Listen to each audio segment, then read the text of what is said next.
ತಾಲೂಕಿನ ಎಲ್ಲ ಪತ್ರಿಕಾ ರಂಗದ ಸ್ನೇಹಿತರೆ, ಈಗಾಗಲೇ ತಾವೆಲ್ಲರಿಗೂ ಕೂಡ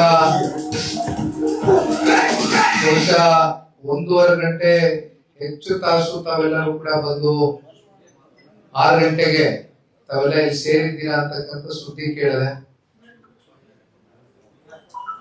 ದಯಮಾಡಿ ಯಾರು ಕೂಡ ಅನ್ಯತಾ ಭಾವಿಸಬಾರದು.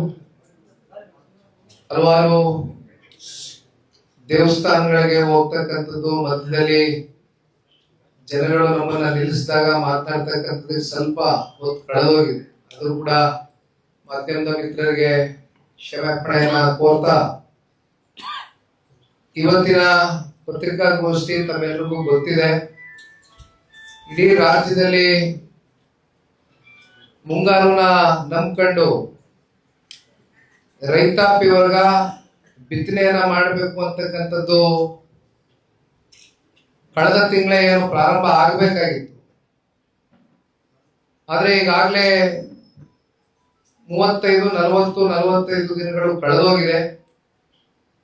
ರಾಜ್ಯದಲ್ಲಿ ಹಳೆ ಮೈಸೂರು ಪ್ರಾಂತ್ಯ ಸೇರಿದಂತೆ ಅದು ಕರಾವಳಿ ಪ್ರದೇಶ ಇರಬಹುದು, ಕಿತ್ತೂರು ಕರ್ನಾಟಕ, ಕಲ್ಯಾಣ ಕರ್ನಾಟಕ, ಮಧ್ಯ ಕರ್ನಾಟಕ, ಅನೇಕ ಪ್ರದೇಶಗಳಲ್ಲಿ ಪ್ರಕೃತಿಯ ವಿಕೋಪಕ್ಕೆ ಈ ಬಾರಿ ಕಳೆದ ಬಾರಿ ಯಾವ ರೀತಿ ಅತಿವೃಷ್ಟಿ ಆಯಿತು, ಈ ಸಲ ಅನಾವೃಷ್ಟಿ ಆಗಿದೆ.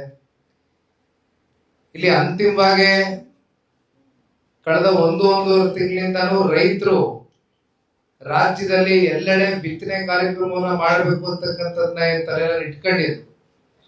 ಆದ್ರೆ ಇಲ್ಲಿವರೆಗೂ ಕೂಡ ನೆರವೇರಿಲ್ಲ. ಬಹುಶಃ ತಮ್ಗೆ ಗೊತ್ತಿದೆ, ವಿಜಯಪುರ ಜಿಲ್ಲೆ ಹಾಗೂ ಬಾಗಲಕೋಟೆ ಜಿಲ್ಲೆ, ನಾಳೆ ಹೋಗ್ತಾ ಇದ್ದೇನೆ. ಇವತ್ತು ವಿಜಯಪುರ ಜಿಲ್ಲೆಯಲ್ಲಿ ಬೆಳಗ್ಗೆ ಇಂಡಿಗೆ ಹೋಗಿದ್ದೆ, ಈಗ ಬಸವನ ಬಾಗೇವಾಡಿನಲ್ಲಿ ಅನೇಕ ರೈತಾಪಿ ವರ್ಗದ ಕೃಷಿ ವಲಯಕ್ಕೆ ಭೇಟಿಯನ್ನು ಕೊಟ್ಟು ಬಂದಿದ್ದೇವೆ. ಕಣ್ಣಾರೆ ಕಂಡಿರ್ತಕ್ಕಂಥ ನೈಜ ದೃಶ್ಯ ಏನಪ್ಪಾ ಅಂದ್ರೆ, ನಿಮ್ಮೆಲ್ರಿಗೂ ತಿಳಿದಿರ್ತಕ್ಕಂಥ ವಿಚಾರ, ಈ ಭಾಗದಲ್ಲಿ ತೊಗರಿ ಇರ್ಬೋದು, ಮೆಕ್ಕೆಜೋಳ ಇರ್ಬೋದು, ಹತ್ತಿ ಇರ್ಬೋದು, ಇವೆಲ್ಲ ಸ್ವಾಭಾವಿಕವಾಗಿ ಜೂನ್ ತಿಂಗಳಲ್ಲಿ ಬಿತ್ತನೆ ಆಗ್ಬೇಕಾಗಿತ್ತು. ಆದ್ರೆ ಮಳೆ ಏನು ವಾಡಿಕೆ ಮಳೆ 113-116 mm ಬರ್ಬೇಕಾಗಿತ್ತು ಈ ವರ್ಷ. ಆದ್ರೆ ಕಳೆದ ವರ್ಷಕ್ಕಿಂತಲೂ ಕೂಡ ಈ ವರ್ಷ ಬಹಳ ಕಮ್ಮಿ ಮಳೆ ಆಗಿದೆ. ಹಾಗಾಗಿ ಬಿತ್ತನೆ ಇವಾಗ ಏನೊಂದು ಗುರಿ ಇಟ್ಕೊಂಡಿದ್ರು ರೈತರು, ಹೆಚ್ಚು ಕಮ್ಮಿ 5.5 ಲಕ್ಷ ಹೆಕ್ಟೇರ್ ಅಷ್ಟು ಬಿತ್ತನೆ ವಿಜಯಪುರ ಜಿಲ್ಲೆಯಲ್ಲಿ ಆಗ್ಬೇಕು ಅಂತಕ್ಕಂಥದ್ದೇನಿತ್ತು. ಈಗ ಅದು 1-1.5 ಲಕ್ಷ ಹೆಕ್ಟೇರ್ ಜಮೀನಷ್ಟು ಬಿತ್ತನೆ ಕಾರ್ಯಕ್ರಮ ಆಗಿದೆ. ಅದರಲ್ಲೂ ಕೂಡ ಬಿತ್ತನೆಯನ್ನ ಮಾಡಿರ್ತಕ್ಕಂಥವ್ರು ಕೃಷಿ ವಲಯದಲ್ಲಿ ಹೋಗಿ ನಿಂತು ನೋಡಿದಾಗ, ಸ್ಥಳೀಯವಾಗಿ ಅದನ್ನ ವೀಕ್ಷಣೆ ಮಾಡಿದಾಗ, ಈಗ ಹೆಚ್ಚು ಕಮ್ಮಿ 1.5 ತಿಂಗಳಂದ್ರೆ ಸುಮಾರು ಇಲ್ಲಿವರೆಗೂ ತೊಗರಿ ಬೆಳಿಬೇಕಾಗಿತ್ತು. ಆದ್ರೆ ಹಾಕಿರ್ತಕ್ಕಂಥ ಬಿತ್ತನೆ ಸಂಪೂರ್ಣವಾಗಿ ನಾಶ ಆಗೋಗಿದೆ ಅಂತಕ್ಕಂಥದ್ದು ರೈತರು ಅಳಿಲನ್ನ ತೋಡ್ಕೊಂಡಿರ್ತಕ್ಕಂಥದ್ದು ಬಹುಶಃ ಇವತ್ತು ಒಂದು ನೈಜ ದೃಶ್ಯಾವಳಿ ನಾವೆಲ್ಲರೂ ಕೂಡ ಕಣ್ಣಾರೆ ಕಂಡಿದ್ದೇವೆ. ಇದರ ಮಧ್ಯೆ ಕೇಂದ್ರದ ಸಚಿವರು ಸನ್ಮಾನ್ಯ ಕುಮಾರಣ್ಣ ಅವರು ಕಳೆದ ವಾರದ ಹಿಂದೆ ನಮ್ಮ JDLP ನಾಯಕರು ಬಾಬಣ್ಣ ಅವರು, ಕೋರ್ ಕಮಿಟಿ ಅಧ್ಯಕ್ಷರು ಕೃಷ್ಣಾರೆಡ್ಡಿ ಸಾಹೇಬರು, ಜೊತೆಯಲ್ಲಿ ವಿಜಯಪುರ ಜಿಲ್ಲೆಯ ಎಲ್ಲ ಹಾಲಿ ಮತ್ತೆ ಮಾಜಿ ಶಾಸಕರು ಕಳೆದ ಸಾರ್ವತ್ರಿಕ ಚುನಾವಣೆಯಲ್ಲಿ ಅಭ್ಯರ್ಥಿಗಳಾಗಿ ಸ್ಪರ್ಧಿಗಳಾದಂಥವ್ರು, ನಾವೆಲ್ಲರೂ ಕೂಡ ಇವತ್ತು ಒಂದು ತಂಡವಾಗಿ ಹೋಗಿ ಒಂದು ಅಧ್ಯಯನವನ್ನ ಮಾಡಬೇಕು. ಇದನ್ನ ಸತ್ಯಾಸತ್ಯತೆ ಏನಿದೆ ಒಂದು ವರದಿಯನ್ನ ಗ್ರಹಿಕೆ ಮಾಡಿ ಆ ಒಂದು ರಿಪೋರ್ಟ್ ಅನ್ನ ಕೇಂದ್ರದ ಸಚಿವರು ಮಾನ್ಯ ಕುಮಾರಣ್ಣ ಅವರ ಗಮನಕ್ಕೆ ತಗೊಂಡು ಬಂದು ಅಲ್ಲಿಂದ ರಾಜ್ಯಪಾಲರಿಗೆ ಈ ಒಂದು ರಿಪೋರ್ಟ್ ಅನ್ನ ತೆಗೆದುಕೊಂಡು ಹೋಗಿ ಕೊಡಬೇಕು, ಅವರ ಗಮನವನ್ನ ಸೆಳಿಬೇಕು ಅಂತಕ್ಕಂಥ ಒಂದು ನಿರ್ಧಾರವನ್ನ ಜನತಾದಳ ಪಕ್ಷ ಮಾಡಿದೆ. ಅಷ್ಟೇ ಅಲ್ಲ, ಅಧಿವೇಶನ ಕೂಡ ಮುಂದಿನ ತಿಂಗಳು 6ನೇ ತಾರೀಕಿಂದ ಪ್ರಾರಂಭ ಆಗ್ತಾ ಇದೆ. ಅಧಿವೇಶನದಲ್ಲೂ ಅಷ್ಟೇ ಇವತ್ತು JDLP ನಾಯಕರು ನನ್ನ ಪಕ್ಕದಲ್ಲೇ ಕೂತಿದ್ದಾರೆ. ಅತ್ಯಂತ ಗಟ್ಟಿ ಧ್ವನಿಯಿಂದ ರೈತರಿಗೆ ಇವತ್ತೇನು ಪರಿಹಾರಗಳು ಪ್ರತಿ ಎಕರೆಗೆ 25,000 ಅಷ್ಟು ಪರಿಹಾರವನ್ನ ಕಲ್ಪಿಸ್ಕೊಡ್ಬೇಕು ಅಂತಕ್ಕಂಥ ಒಂದು ಆಗ್ರಹವನ್ನ ಇವತ್ತು ಬೆಳಗಿನಿಂದ ಮಾಧ್ಯಮದ ಮಿತ್ರರ ಮುಂದೆಗಡೆ ನಾವು ಮಾತನಾಡಿದ್ದೇವೆ.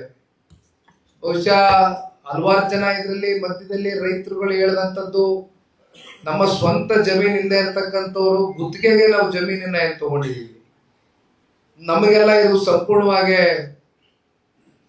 ಲಾಸ್ ಆಗ್ತದೆ, ನಾವೇನ್ ಮಾಡ್ಬೇಕು ಅಂತಕ್ಕಂಥ ಪ್ರಶ್ನೆನೂ ಕೂಡ ಕೇಳಿದ್ದುಂಟು. ಈ ರೀತಿ ಇವತ್ತು ನೋಡಿದ್ರೆ 20-25 ಸಾವಿರ ಈಗಾಗಲೇ ಬಿತ್ತನೆ ಹಾಕಿರ್ತಕ್ಕಂಥದ್ದು, ಬೀಜಗಳು, ಗೊಬ್ಬರಗಳು ಇವೆಲ್ಲ ಹೋಗಿ ನೀವು ಖರೀದಿ ಮಾಡ್ಕೊಂಡ್ ಬಂದಿದ್ದೀರಿ, ಅದಕ್ಕೆ ಸಾಲ ಮಾಡಿದ್ದೀರಿ. ಆ ಸಾಲವನ್ನ ತೀರಿಸ್ತಕ್ಕಂಥದ್ದು ಒಂದು ಭಾಗ. ಆದ್ರೆ ಇವತ್ತು ಸರ್ಕಾರ ಏನಾದ್ರೂ ಎಕರೆಗೆ 25 ಸಾವಿರ ಪರಿಹಾರವನ್ನ ಘೋಷಣೆ ಮಾಡಿ ಏನಾದ್ರೂ ರೈತರ ಕೈಗೆ ಮುಟ್ಟಿಸಿದಂತ ಸಂದರ್ಭದಲ್ಲಿ ಆ 25 ಸಾವಿರನು ಕೂಡ ಅಲ್ಲಿಗಲ್ಲಿಗಾಗುತ್ತೆ ಹೊರತುಪಡಿಸಿ ಅದು ಯಾರು ಭೂಮಾಲೀಕರು ಇರ್ತಕ್ಕಂಥವ್ರು. ಇನ್ನ ಭೂಮಿ ಇಲ್ಲದೆ ಇರ್ತಕ್ಕಂಥವ್ರು ಯಾರು ಗುತ್ತಿಗೆಗೆ ಭೂಮಿ ತಗೊಂಡಿದ್ದಾರೆ, ಬಹುಶಃ ಹೆಚ್ಚು ಕಮ್ಮಿ ಅವರು ಒಂದು 50 ಸಾವಿರದವರೆಗೂ ಅವ್ರ ಕೈಯಿಂದ ದುಡ್ಡು ಬಿಟ್ಟು ಹೋಗುತ್ತೆ ಅಂತಕ್ಕಂಥದ್ದು ಇವತ್ತು ರೈತರು ಅಳಿದು ತೊಡ್ಕೊತಾ ಇದ್ರು. ನಾವೆಲ್ಲ ಎಲ್ಲ ಹೋಗ್ಬೇಕು. ಈ ಪರಿಸ್ಥಿತಿಯನ್ನ ಕಣ್ಣಾರೆ ನೋಡಿದಾಗ ಭಗವಂತ ರೈತನಿಗೆ ಯಾಕಿಷ್ಟು ಪರೀಕ್ಷೆ ಮಾಡ್ತಾನೆ ಅಂತಕ್ಕಂಥದ್ದು ಎಷ್ಟೋ ಸಲ ನಾವೆಲ್ಲ ಕೇಳ್ಕೊಳ್ಬೇಕಾಗ್ತದ ಭಗವಂತನ ಹತ್ರ ನಿಂತಾಗ. ಯಾಕೆಂದ್ರೆ ಬಸವೇಶ್ವರ ಸ್ವಾಮಿ ದೇವಾಲಯಕ್ಕೆ ಈಗ ತಾನೇ ಹೋಗಿ ಪ್ರಾರ್ಥನೆ ಸಲ್ಲಿಸಿ ಬಂದ್ವು. ಇವತ್ತು ಮತ್ತೊಂದು ವಿಶೇಷತೆ ಏನಪ್ಪಾ ಅಂತ ಹೇಳಿದ್ರೆ ಮಣ್ಣೆತ್ತಿನ ಅಮಾವಾಸ್ಯೆ. ಮಣ್ಣೆತ್ತಿನ ಅಮಾವಾಸ್ಯೆಗೆ ಮೊದಲನೇ ದಿನ ನಾನು ವಿಜಯಪುರ ಮೊದಲನೇ ದಿನ ಅಂತ ಹೇಳಿದ್ರೆ ಬೇರೆ ಬೇರೆ ಸಂಘಟನೆ ಕಾರಣದಿಂದ ಬಂದಿದ್ದೇನೆ. ಆದ್ರೆ ರೈತರನ್ನ ಭೇಟಿ ಆಗ್ತಕ್ಕಂಥದ್ದಕ್ಕೆ ಅಂತ ಸಂಕಷ್ಟದ ದಿನಗಳಲ್ಲಿ ವಿಜಯಪುರ ಜಿಲ್ಲೆಯನ್ನೇ ನಾನು ಮೊದಲು ಆಯ್ಕೆ ಮಾಡ್ಕೊಂಡೆ. ನಾನು ಇನ್ನು ಹಳೆ ಮೈಸೂರು ಪ್ರಾಂತ್ಯಕ್ಕೆ ಎಲ್ಲೂ ಹೋಗಿಲ್ಲ. ವಿಜಯಪುರ, ಬಾಗಲಕೋಟೆ 2 ದಿನಗಳ ಕಾಲ ಪ್ರವಾಸ. ಇವತ್ತು ಮಣ್ಣೆತ್ತಿನ ಅಮಾವಾಸ್ಯೆ. ಬಹುಶಃ ಎಲ್ಲ ಕೃಷಿ ವಲಯದಲ್ಲಿ ಎತ್ತುಗಳಿಗೆ ಪೂಜೆ ಮಾಡ್ತಕ್ಕಂಥ ಒಂದು ಸಂಸ್ಕೃತಿ, ಒಂದು ಪಾರಂಪರಿಕ ನಂಬಿಕೆಯನ್ನ ಇವತ್ತು ಈ ಭಾಗದ ರೈತರು ತಾವುಗಳೇನು ಇಟ್ಕೊಂಡಿದ್ದೀರಿ. ವರ್ಷ ಇಡೀ ಎತ್ತುಗಳು ನಮಗೋಸ್ಕರ ದುಡಿಯುತ್ತೆ. ಅಂತ ಎತ್ತುಗಳಿಗೆ ನಾವು ಗೌರವ ಕೊಡಬೇಕು ಅಂತಕ್ಕಂಥದ್ದು ಇವತ್ತು ಗೌರವವನ್ನ ಅರ್ಪಿಸಿದ್ದೀರಿ. ನಿಮ್ ಜೊತೆ ನಾನು ನಿಂತು ಹಲವಾರು ಕೃಷಿ ವಲಯದಲ್ಲಿ ರೈತರ ಒಟ್ಟಿಗೆ ಇವತ್ತು ಈ ಒಂದು ಅಮಾವಾಸ್ಯೆ ಹಬ್ಬವನ್ನ ಆಚರಣೆ ಮಾಡಿರ್ತಕ್ಕಂಥದ್ದು ಬಹುಶಃ ನನ್ನ ಜೀವನದಲ್ಲಿ ನಾನು ಮರೀಲಿಕ್ಕೆ ಆಗದೆ ಇರತಕ್ಕಂಥ ಒಂದು ಕ್ಷಣ. ಯಾವತ್ತೂ ಕೂಡ ಇದು ನನ್ನ ಮನಸ್ಸಿನಲ್ಲಿ ಸದಾಕಾಲ ಉಳ್ಕೊಳ್ತದೆ ಇವತ್ತಿನ ದಿನ. ಆದ್ರೆ ವಿಪರ್ಯಾಸ ಏನಪ್ಪಾ ಅಂತ ಹೇಳಿದ್ರೆ, ಇಂಥ ಒಂದು ದಿನ ರೈತರು ಈ ಒಂದು ಸಂಕಷ್ಟಕ್ಕೆ ಒಳಗಾಗಿರ್ತಕ್ಕಂಥದ್ದು ನೋಡಿದಾಗ ಇದರಿಂದ ನಿಮ್ಮನ್ನ ಹೊರಗಡೆ ತಗೊಂಡು ಬರ್ಬೇಕು ಅಂತಕ್ಕಂಥದ್ದಾದ್ರೆ